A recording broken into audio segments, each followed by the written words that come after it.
At 57, Margaret packed one small suitcase and left the house before sunrise.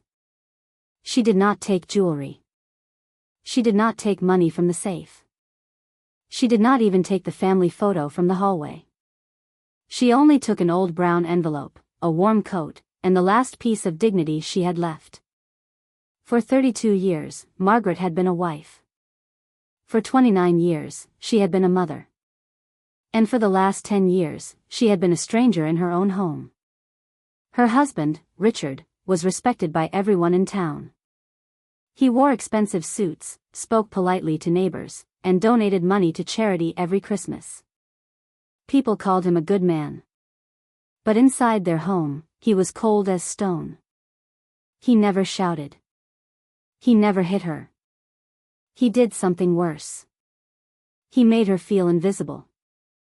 At dinner, Richard spoke to their grown children as if Margaret was not sitting at the table. "Your mother never understood business," he would say. "She was never ambitious," he would add. "She was lucky I gave her this life." Their daughter, Emily, believed him. Their son, Daniel, believed him too. To them, Margaret was just the quiet woman who cooked, cleaned, smiled, and apologized even when she had done nothing wrong. One evening, everything changed. The whole family gathered for Richard's 60th birthday. There was expensive wine, a beautiful cake, and guests laughing in the living room. Margaret had spent 3 days preparing everything. But when Richard stood to give a speech, he raised his glass and smiled. "I want to thank my children," he said.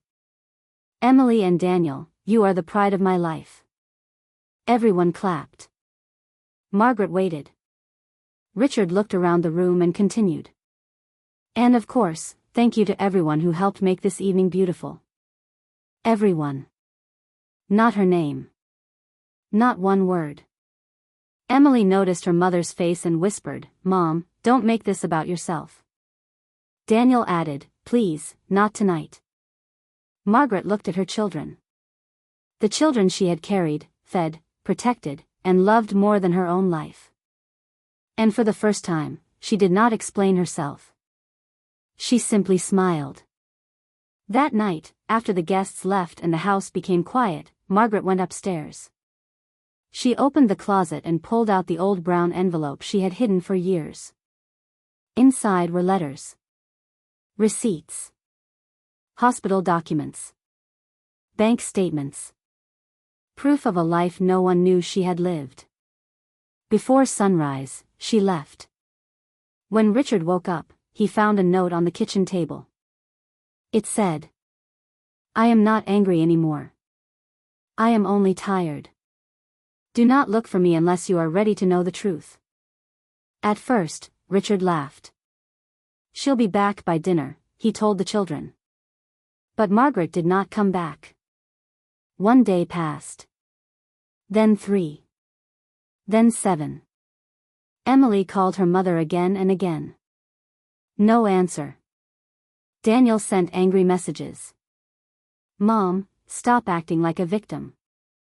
You embarrass Dad. Come home." Margaret read every message. And answered none.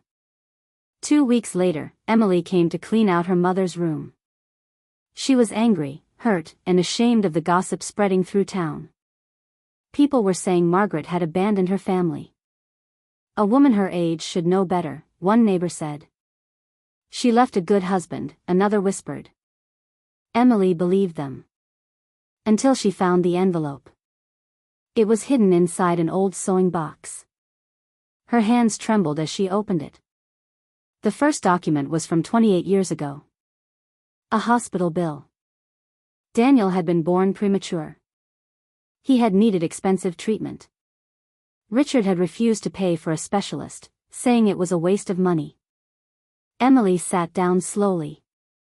The next paper was a bank receipt. Margaret had sold her mother's wedding ring to pay for Daniel's treatment. Emily's eyes filled with tears. Then she found letters from a university. Her own university. Emily remembered her father proudly saying he had paid for everything. But the receipts told a different story. Margaret had worked nights in a bakery for 6 years to pay Emily's tuition. While everyone slept, she worked. While everyone praised Richard, she stayed silent. There were more documents. A letter from Daniel's first employer, thanking Margaret for begging them to give her son a chance after his failed interview. A note from Emily's old teacher, thanking Margaret for protecting her daughter from being expelled after a mistake no one else ever knew about. And finally, there was one letter. It was written in Margaret's handwriting. Emily opened it with shaking fingers. My dear children, if you are reading this, then I am gone. Not because I stopped loving you, but because I finally understood that loving you did not mean allowing you to destroy me. I protected you from many truths because I wanted you to admire your father. I thought a child needed to believe at least one parent was strong. So I let him be the hero. And I became the quiet woman in the background. But I was never weak. I was only tired. I hope one day you understand. Mom. Emily pressed the letter to her chest and began to cry like a little girl. That evening, Daniel came over. Emily showed him everything. At first, he refused to believe it. No, he said. Dad paid for my treatment. Emily handed him the hospital papers. Daniel's face went pale. No, he whispered again. But this time, his voice broke. They confronted Richard that night.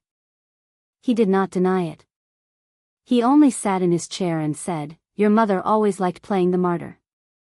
That was the moment Daniel finally saw him. Not as the strong father he had worshipped, but as a man who had taken credit for a woman's sacrifices and called her weak while standing on everything she had built. 3 days later, Emily found Margaret. She was living in a small cottage near the sea. Nothing expensive. Nothing impressive. But there were flowers by the window. Fresh bread on the table. And for the first time in many years, Margaret looked peaceful. Emily stood at the door, crying. Mom, she whispered, why didn't you tell us? Margaret looked at her daughter for a long moment. Because I wanted you to love me without needing proof. Emily covered her mouth with her hand. Behind her, Daniel stepped forward. He looked smaller than Margaret remembered. Not because he had changed, but because his pride had finally fallen. I'm sorry, he said. Margaret's eyes filled with tears. But she did not run into his arms. She did not pretend the pain had disappeared. She simply nodded. Sorry is a beginning, she said. Not an ending.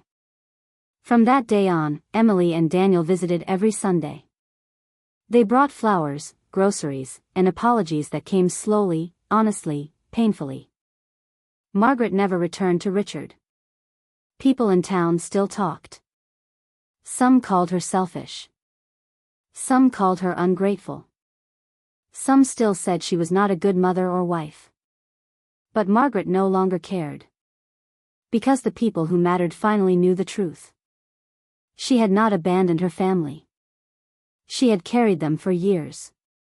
And when her heart could no longer carry the weight alone, she finally chose herself. Sometimes, a woman does not leave because she stopped loving. Sometimes, she leaves because she spent her whole life loving everyone except herself. Question. Was Margaret right to leave her family behind?